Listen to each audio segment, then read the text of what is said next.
Dear audience, you are following the News of America Daily News. I'm editor John Tyson. Today is October 29th. In 2020, there will be the following main news. 1. Single-day coronavirus cases in U.S. hit record high. 2. Alarming rate of coronavirus infection among grocery store workers, study finds. 3. El Paso to impose second coronavirus lockdown as local hospitals reach capacity. 4. Coronavirus in the U.S., state-by-state breakdown. 5. Moderna will have 20 coronavirus vaccines ready by year's end. 6. Democrats in key Senate races hold cash advantage over Republicans. 7. Democrats turning out at lower rates than Republicans in Miami. 8. Democratic congressman tells ex-Hunter Biden associate Bobulinski he'd defend him over partisan hack claim. 9. Election 4 days away. Trump, Biden blitz battleground states in final campaign sprint. 10. Trump rips absentee ballot extensions, says election should end on November 3. 11. Geraldo Rivera, Trump senses that unexpected minority support could fuel victory over Biden. Virus cases in U.S. hit record high. The U.S. recorded a record high 88,521 new coronavirus cases on Thursday, pushing October's total to over 1.7 million illnesses. Thursday also saw an additional 971 deaths, according to data recorded by Johns Hopkins University. The sobering, record-setting number comes amid a series of lockdown measures implemented in hotspots across the country, while still others buck the advice of public health officials urging social distancing measures and mask usage. Dr. Anthony Fauci, the nation's leading infectious disease expert, told the Fox News Rundown podcast Thursday that some coronavirus restrictions will need to remain in place even after a vaccine is proven to be safe and effective. Once the vaccine is approved, Fauci said, it will take several months to distribute to the population. And even then there will be a percentage of people who won't get the vaccine.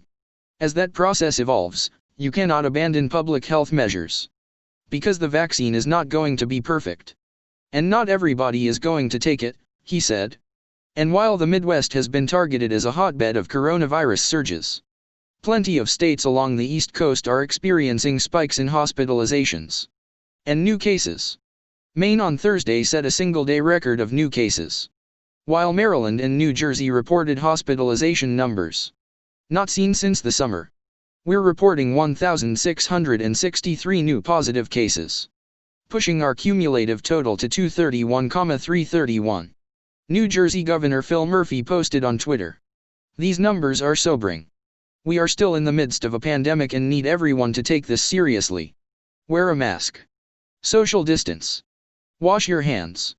Reported mask use between April and June increased, according to the Centers for Disease Control and Prevention. But younger generations still had room for improvement. In the CDC survey, those aged 18 to 29 upped mask use from 69.6% in April to 86.1% by June. Those over 60 increased their mask use from 83.7% in April to 92.4% in June. However, the agency reported an overall decrease in other mitigation measures that Fauci had mentioned should still be in practice. Hand washing, social distancing, and avoiding crowds had decreased in the U.S., according to the CDC. We are entering a very dangerous time, where numbers of cases are rising dramatically, and younger Americans are potentially getting infected, but not quarantining as they do not feel very ill. Dr. Kristen Englund, an infectious disease specialist at Cleveland Clinic, previously told America Daily News, this is the time to increase our education to the public about mask wearing to 100%, and to pay attention to other mitigation factors, to protect our older relatives and others who are most at risk. As of Friday, the U.S. had tallied 8,944,934 cases of coronavirus, and 228,656 deaths. While healthcare workers' heightened risk of coronavirus has dominated the conversation, a new study found grocery store workers also have alarming rates of infection. Researchers from Harvard University found that 20% of 104 grocery workers tested positive at a store in Massachusetts, and most of them had no symptoms when tested. This infection rate was significantly higher than the surrounding communities. Study authors wrote.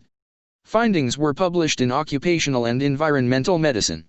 Also, those who directly interacted with customers were 5 times more likely to test positive.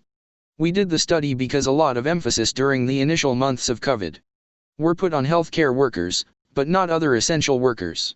Dr. Justin Yang, one of the study authors, an assistant professor at Boston University School of Medicine, and researcher at Harvard T.H. Chan School of Public Health, wrote to Fox News in an emailed statement. I think there's always a concern when one has close contact with someone else, such as in the instance of interacting with a sales clerk/cashier in a store. Yang added. Therefore, physical barriers, plexiglass, and wearing a mask would greatly reduce that risk of contracting SARS-CoV-2. Yang noted that Massachusetts implemented a mask mandate several days after the study period. I do think for stores and states with mask mandate, we most likely would not see this kind of numbers. But for stores and states without a mask mandate, this scenario could very well happen in other stores as well, he said. The toll on these essential workers reaches further, however, sometimes harming their mental health.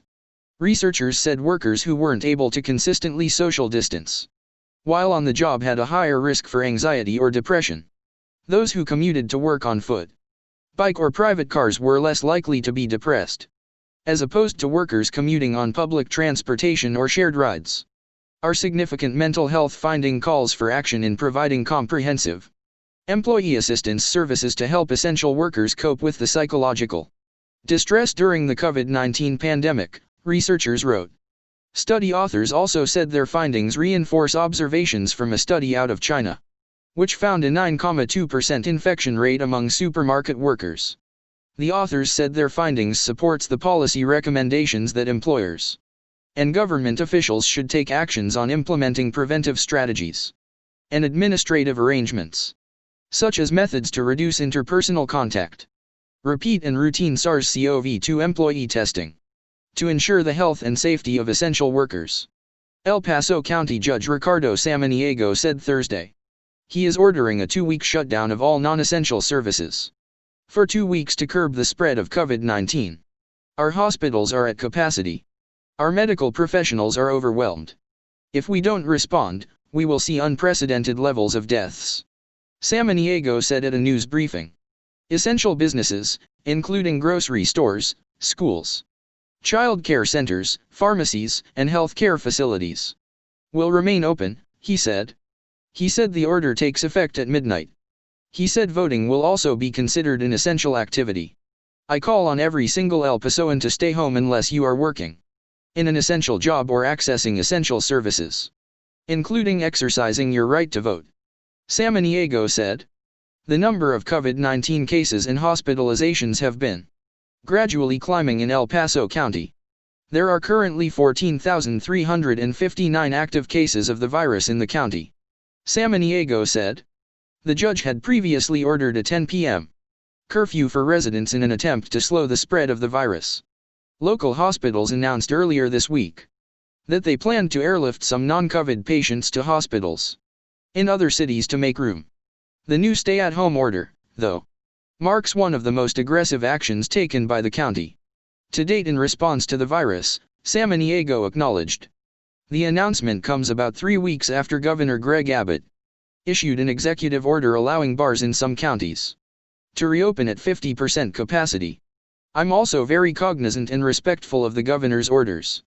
The hard truth is that the people who are dying are El Pasoans. They were not in Austin. And I have the responsibility to do everything I can to protect El Pasoans, Samaniego said. CEO of the University Medical Center in the city of El Paso, Jacob Cintrone, said his hospital is currently caring for 937 COVID-19 patients, the highest we've ever been. The hospital now has 236 intensive care beds dedicated to COVID-19 patients, he said, compared with just 35 in April. Staff have set up tents outside the hospital to expand capacity, he said, adding that the hospital has purchased some of the tents, while others have been allocated by the Federal Department of Health and Human Services. The Texas Division of Emergency Management is currently setting up a field hospital in the El Paso Convention and Performing Arts Center, which will boost capacity by up to 100 beds. The governor has also requested that the federal government authorize the use of a military hospital for non-COVID patients in El Paso. Our challenge is, as the number of individuals that require hospitalization grows, at some point, logically, we're going to run out of capability, he said. What really needs to change is behavior. Cintrone said that as hospitals fill up, it impacts their ability to not only care for COVID-19 patients, but also standard patients who continue to require medical attention, as well. More and more, our beds are being allocated to cover individuals that are infected with the COVID virus. Cintrone and Samaniego both urged people to follow public health guidance by practicing social distancing, wearing a mask, avoiding large gatherings, and washing hands frequently. Next, coronavirus in the U.S., state-by-state breakdown. As of Friday, the novel coronavirus has infected more than 45,065,852 people across 189 countries and territories, resulting in at least 1,181,780 deaths. In the U.S., all 50 states plus the District of Columbia have reported confirmed cases of COVID-19, tallying more than 8,946,691 illnesses, and at least 228,668 deaths. Here's a look at the 10 states with the most cases. 1. California, 924,323 cases. 2. Texas, 918,721 cases. 3. Florida, 794,624 cases. 4. New York, 503,176 cases. 5. Illinois, 400,159 cases. 6. Georgia, 356,848 cases. 7. North Carolina, 269,021 cases. 8. Tennessee, 256,880 cases. 9. Arizona, 242,480 cases. 10. New Jersey, 234,547 cases. Here's a look at the top 10 states with the most deaths. 1. New York, 33,444 deaths. 2. Texas, 18,276 deaths. 3. California, 17,571 deaths. 4. Florida, 16,648 deaths. 5. New Jersey, 16,332 deaths. 6. Massachusetts, 9,951 deaths. 7. Illinois, 9,945 deaths. 8. Pennsylvania, 8,743 deaths. 9. Georgia, 7,923 deaths. 10. Michigan, 7,653 deaths. Moderna will have 20 coronavirus vaccines ready by year's end. Biotech firm Moderna expects to have about 20 million doses of its experimental coronavirus vaccine ready to ship in the U.S. by the end of the year.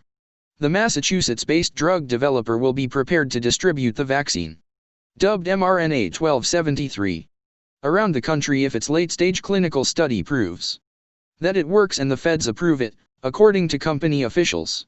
From a distribution standpoint, we're ready, Dr. Talzaks, Moderna's chief medical officer, told investors on a Thursday conference call. We expect mRNA-1273 to be distributed within existing infrastructure.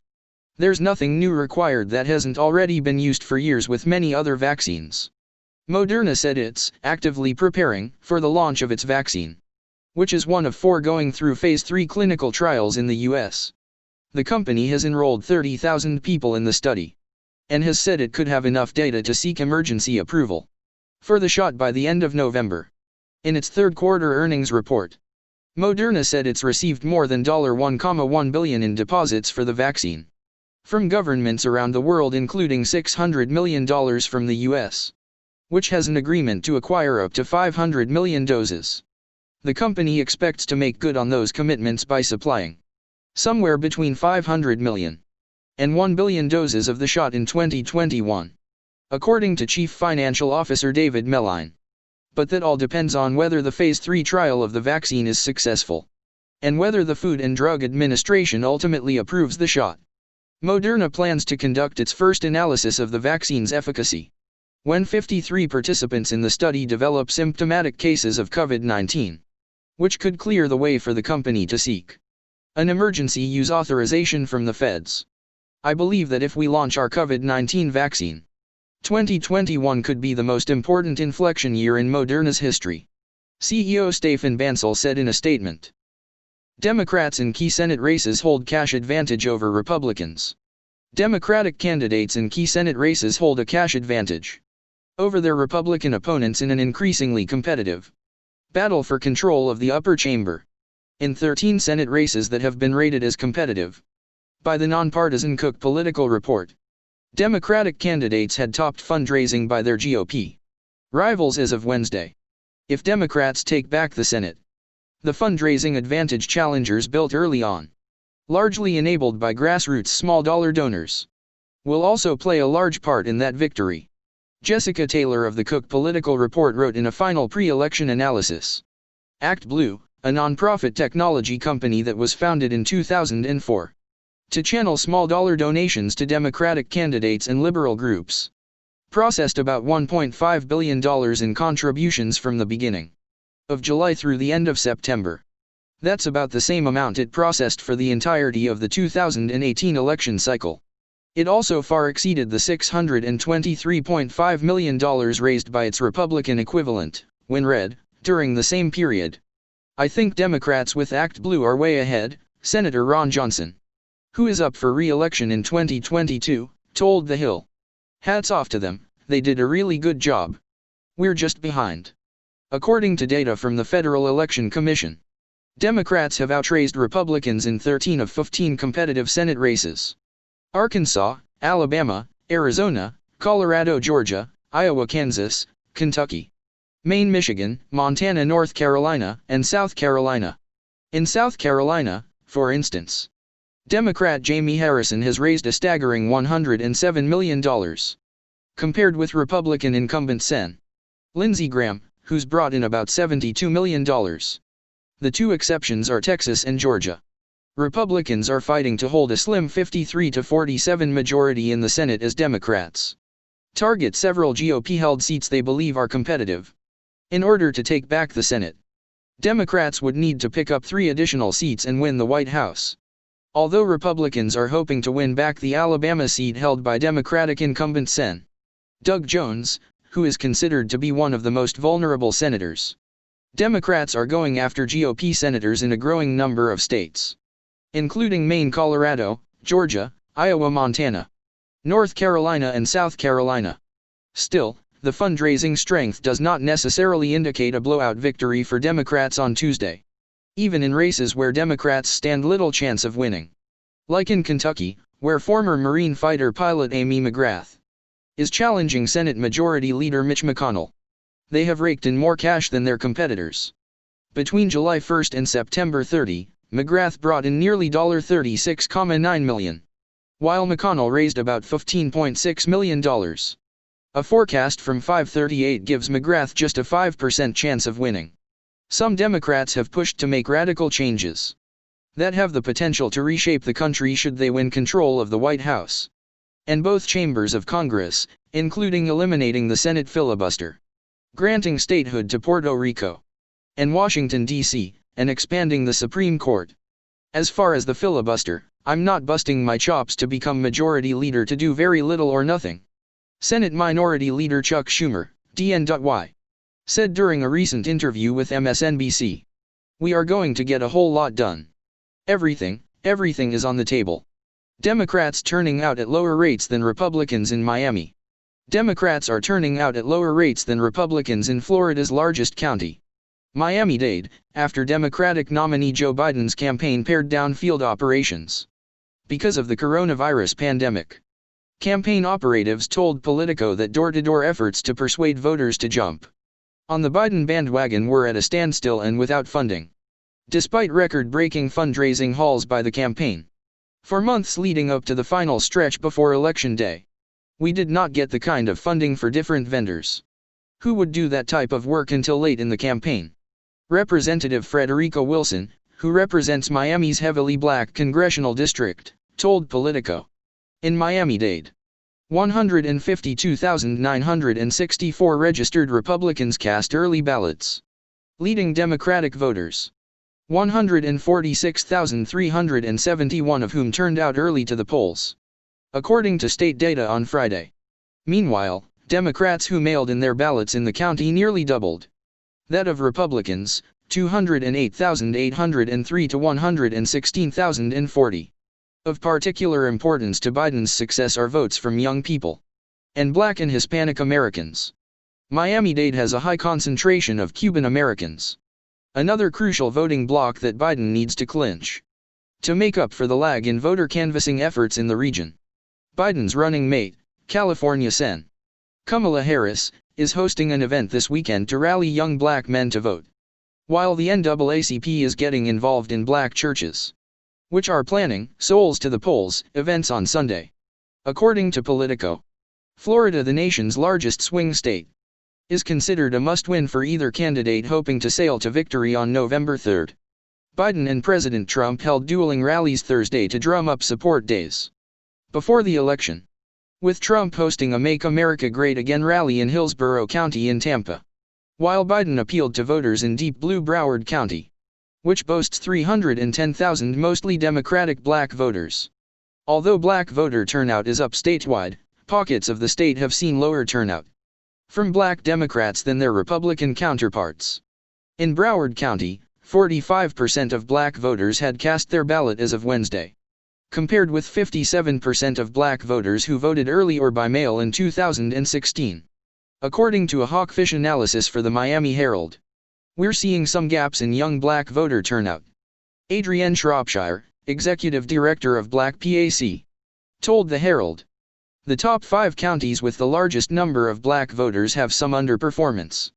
In Broward and Duval, it's off by a percentage point. In Miami-Dade, it's off by 5 percentage points. There's a lot of work to do. A Monmouth poll puts Biden ahead of Trump by 6 percentage points this week in Florida. Democratic Representative Ro Khanna told Hunter Biden's former business associate Tony Bobulinski in a new message that he would defend him against claims that he is a partisan hack in the wake of his claims about the Biden family's business ventures. According to an email obtained by Fox News, Bobulinski, who says he was once involved in a joint business venture with Hunter Biden and Jim Biden, has come forward with documents, including emails and text messages, claiming that he met twice with former Vice President Joe Biden.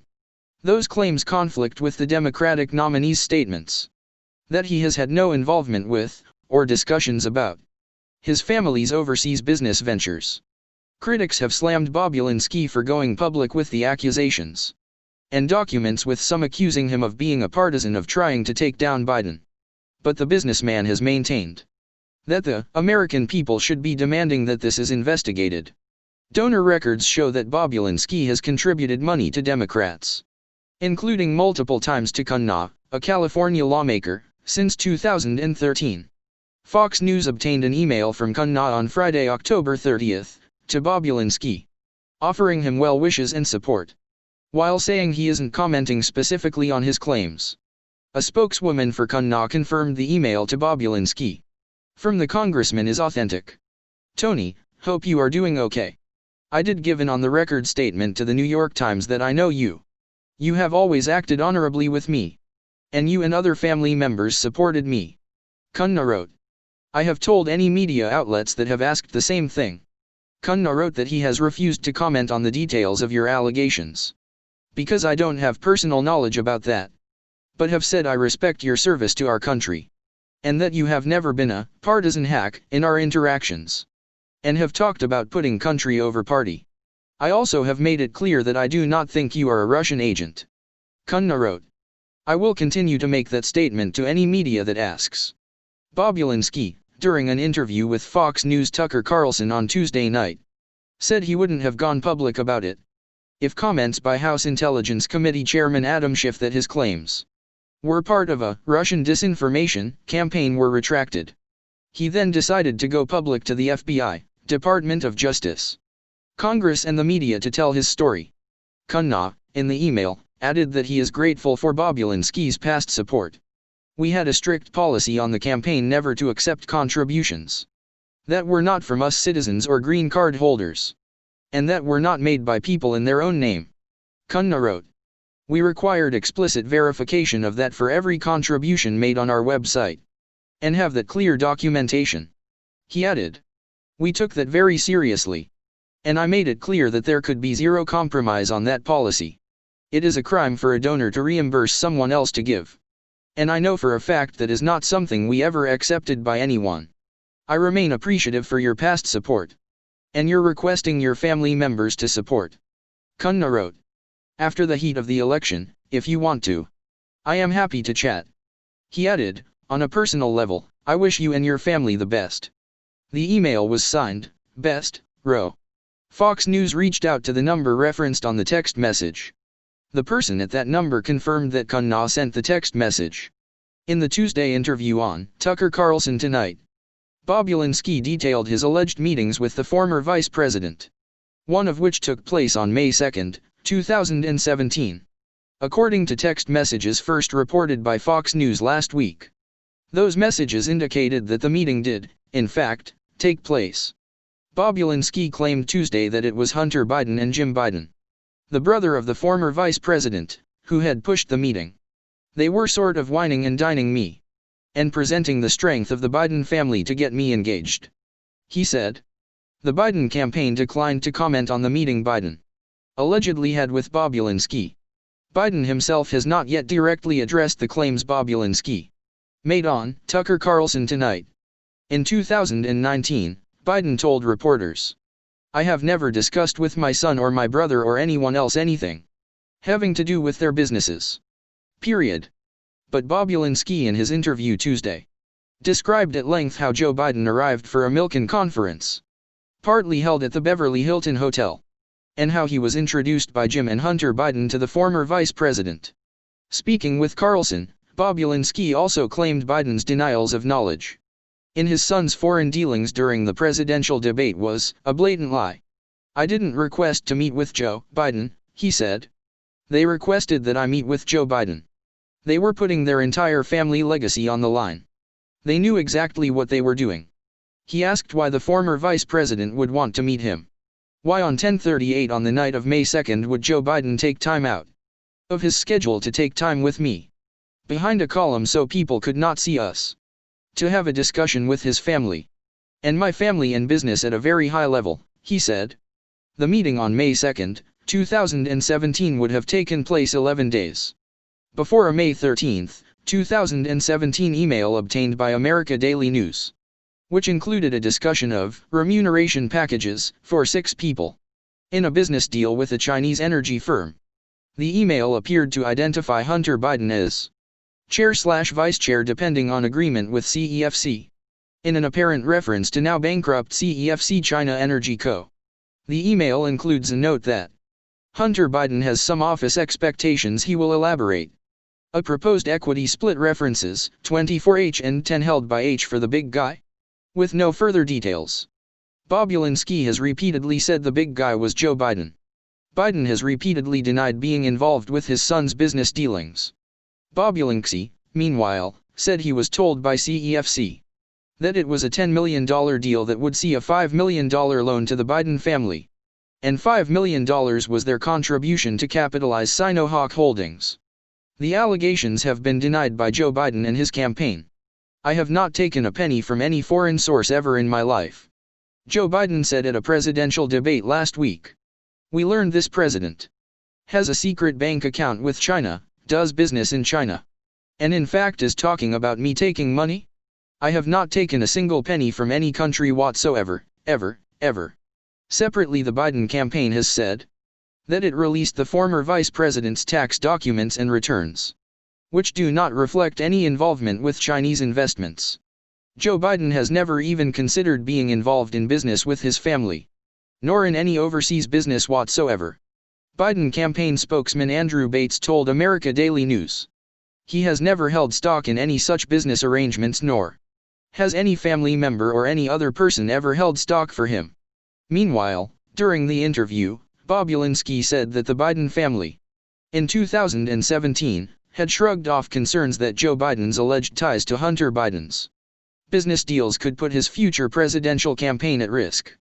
Bobulinski said he raised concerns in 2017 to Jim Biden about Joe Biden's alleged ties to the possible joint venture, Sino-Hawk Holdings, which was a partnership between the CEFC chairman Ye Jianming and Jim and Hunter Biden. I remember saying, "How are you guys getting away with this? Aren't you concerned?" he told Carlson. He claims that Jim Biden chuckled. Plausible deniability. He said it directly to me in a cabana at the Peninsula Hotel, he said. As for what those deals could mean in a potential Biden administration, Bobulinski said that he believes Joe Biden and his family are compromised. I just don't see, given the history here and the facts, how Joe can't be influenced in some manner based on the history they have here with CEFC, he said. Election 4 days away, Trump, Biden blitz battleground states in final campaign sprint. With election day less than 100 hours away, President Trump and his Democratic rival Joe Biden are set to swing through crucial battleground states that may determine the outcome of the presidential race. Trump will campaign in Michigan, Wisconsin, and Minnesota, while his Democratic challenger heads to Minnesota, Wisconsin, and Iowa. A USA Today/Suffolk poll released Thursday shows Biden with a comfortable 8 percentage point lead nationally. But the race is much tighter in the key swing states. Candidates need to win to reach 270 electoral votes. Earlier in the week, Biden expressed confidence in his odds of winning Michigan and Wisconsin, part of the blue wall that Trump knocked down in 2016, and indicated he saw a path to victory in Iowa with the last-minute campaign trip. Trump won Iowa by more than 9 percentage points in 2016. But a New York Times Siena College poll released last week shows Biden up by 3 points. I am not overconfident about anything, Biden told reporters on Monday. I just want to make sure we can earn every vote possible. The Friday events come on the heels of the candidates' dueling campaign events in Florida, with 29 delegates up for grabs. The Sunshine State is one of the biggest prizes on Election Day. Trump defeated Hillary Clinton by 1.2 percentage points in Florida 4 years ago. If he loses it on Tuesday, his path to re-election would be considerably more difficult. A new NBC News/Marist poll shows Biden with a slight 4-point lead over Trump in the marquee state. If Florida goes blue, it's over, Biden told supporters Thursday. So far, more than 82 million Americans have cast early in-person and mail-in ballots, according to data compiled by the U.S. Elections Project at the University of Florida. That's more than half of the overall turnout in 2016. Friday marks the beginning of the crucial final stretch of the campaign for the candidates. Trump has nearly a dozen events scheduled in the final 48 hours in states that he won in 2016, including 3 stops in Pennsylvania on Saturday. Biden, meanwhile, will head to Michigan on Saturday, where he'll hold a joint rally with former President Barack Obama. In the final leg of the campaign, Biden is seeking to frame the battle for the White House as a referendum on Trump's response to the coronavirus pandemic. The candidate, following a virtual briefing from public health officials, delivered a speech from Wilmington, Del. on Wednesday addressing the virus-induced crisis. Even if I win, it's going to take a lot of hard work to end this pandemic. I'm not running on the false promise of being to end this pandemic by flipping a switch. Biden said, I do promise this. We will start on day 1 doing the right things. At the same time, Trump, who often holds more than one campaign rally per day, and frequently visits more than one state on his whirlwind tour of the country, spent the day campaigning in Arizona with a pair of in-person rallies. Biden and the Democrat Socialists will delay the vaccine, prolong the pandemic, shutter your schools and shut down our country, Trump told attendees in Goodyear, Arizona. And your state is open, right? Your state is nice and open. The virus has infected more than 9 million Americans and killed 228,675, the most in the world. Trump, meanwhile, has tried to turn the election into a battle over the economy, painting himself as the only candidate who can help the pandemic-stricken nation fully recover. On Thursday, the Commerce Department said that gross domestic product, the broadest measure of goods and services produced across the economy, surged by 33.1% on an annualized basis in the three-month period. From July through September, a record-shattering pace. The economy contracted at an annual revised rate of 31.4% in the previous quarter, the sharpest decline in modern American history. Looking at the quarterly data, the nation's GDP grew 7.4% from the second to the third quarter, compared with a 9% decline between the first and second quarters. The economy remains 3.5% smaller than at the end of 2019. Trump rips absentee ballot extensions, says election should end on November 3. President Trump on Friday panned decisions made by some courts that are allowing mail-in or absentee ballots to be counted if they are received by election authorities after November 3, calling the rulings crazy and so bad for our country.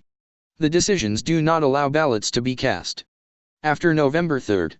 Ballots must still be mailed by that date. But some state courts or executive branches are changing their laws to allow ballots that are put in the mail on or before Election Day, and later received by the government to be counted. This decision is crazy and so bad for our country, the president tweeted. Can you imagine what will happen during that 9-day period? The election should end on November 3 RD. North Carolina is one of the states allowing for a later deadline, after the state elections board extended the deadline for ballots to come in. State legislators accused it of usurping their authority. The Supreme Court earlier this week allowed the extended deadline in North Carolina, which is the case Trump was reacting to in his Friday post, in which he quote-tweeted NPR Politics. It is not uncommon for states to accept ballots mailed by Election Day and received later. But high-profile swing state cases come in instances where those ballots would not be allowed, but branches of the government, besides the legislature, are changing the rules. The Supreme Court also temporarily allowed a 3-day extension for ballots to be received by elections boards in Pennsylvania, which was imposed by the state Supreme Court, to move ahead. Justice Samuel Alito, joined by Justices Clarence Thomas and Neil Gorsuch, penned a statement raising doubts about the constitutionality of the Pennsylvania Supreme Court's actions, and leaving open the possibility the court could overrule it after the presidential election. That question has national importance, and there is a strong likelihood that the state Supreme Court decision violates the federal Constitution, Alito said. But, he added, there isn't time, at this late date, to decide the question before the election. In Wisconsin, meanwhile, the Supreme Court rejected an effort to extend that state's ballot deadline earlier this month, after a federal court changed the deadline for ballots to come in. Chief Justice John Roberts noted a difference between federal courts changing state election law and state courts changing state election law. However, Justice Amy Coney Barrett did not participate in any of those decisions, because she was either not yet seated on the court, or had not had time to fully review the briefs for each side. She was officially seated on the court Tuesday.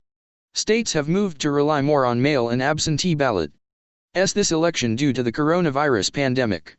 They aim to allow as many voters as possible to avoid crowded Election Day polling places.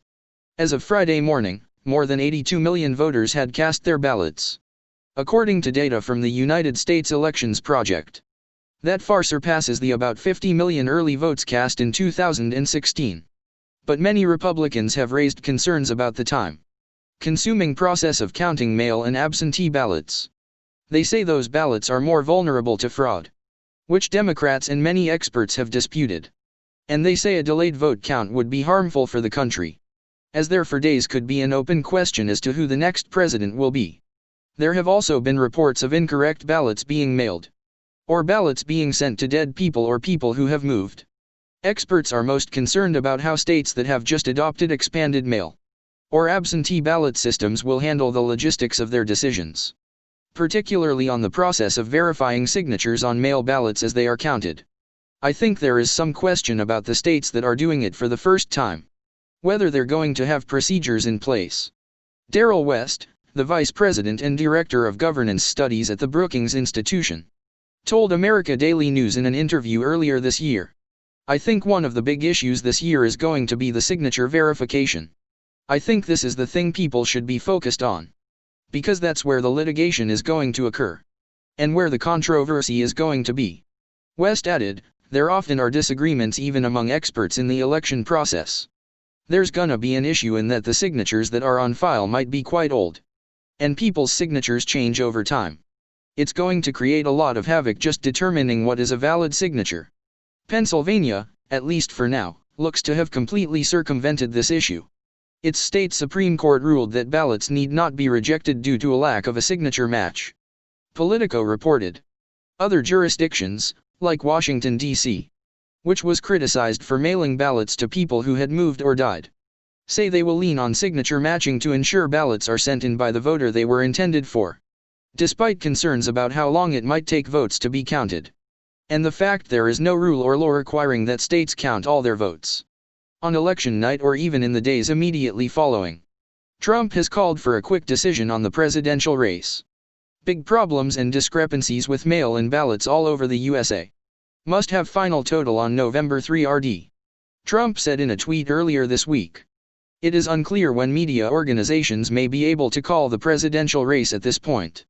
But both parties are gearing up for weeks or potentially months of legal challenges. By hiring teams of lawyers to parse ballots and take up any potential court fights. President Trump could ride a wave of new and unique Republican voters to victory in the 2020 presidential race. Fox News correspondent-at-large Geraldo Rivera said on Friday. I don't think that it is possible for the Democrats to build a big margin in Florida anymore. Florida is very much in play. My sense is that as in here in Ohio and in Florida. I think the president has turned the corner, to use his expression. I think that he's got the momentum, Rivera told Fox and Friends. Rivera said that Biden's campaign rallies have weird optics. Given the limited crowds amid coronavirus guidelines. Biden's tentative forays out into the public. I understand that he wants to be very sanitary. And very prudent in terms of his health. And the health of the people there, but the optics of that are so weird where people are spread out. They are in 200 cars, spread around a big parking lot. And they are honking their horns. It sounds more like a traffic jam than anything else. Rivera reacted to rapper Lil Wayne posting on Twitter about his meeting with President Trump. On Thursday, the 38-year-old, whose real name is Dwayne Michael Carter Jr., tweeted a photo of himself standing next to Trump. Just had a great meeting with Donald Trump. Besides what he's done so far with criminal reform. The Platinum Plan is going to give the community real ownership. Wayne said. He listened to what we had to say today. And assured he will and can get it done. Trump's proposed Platinum Plan includes creating 3 million jobs in the black community over the next 4 years. Increasing access to capital by nearly $500 billion. And strengthening Trump's immigration policies to protect American jobs. According to his website. Another artist, Ice Cube, is also working with Trump on his Platinum Plan for Black Americans. He told Fox News Sunday that he is not playing politics with this. Rivera said Trump senses that if he can some of this minority vote behind him, as he apparently is doing, then he can ride that wave. If the president can, as apparently he is doing, make significant inroads among Hispanics in Florida, 17% of the vote, 13% nationally, the largest group of minority voters in the country, then I think that all goes well for the president. Rivera said. And then you've got 50 Cent, Lil Wayne, earlier you had Kanye. While saying about this president he can make us rich. He can change our economic destinies, you know. Putting out that message of optimism and enthusiasm in contrast to Biden's prudence. And scolding, you may see some historic shifts come Tuesday. Please like and subscribe to follow the latest daily news. Don't forget to comment your opinion on this newsletter. Thank you for your time. Goodbye and see you in the next news.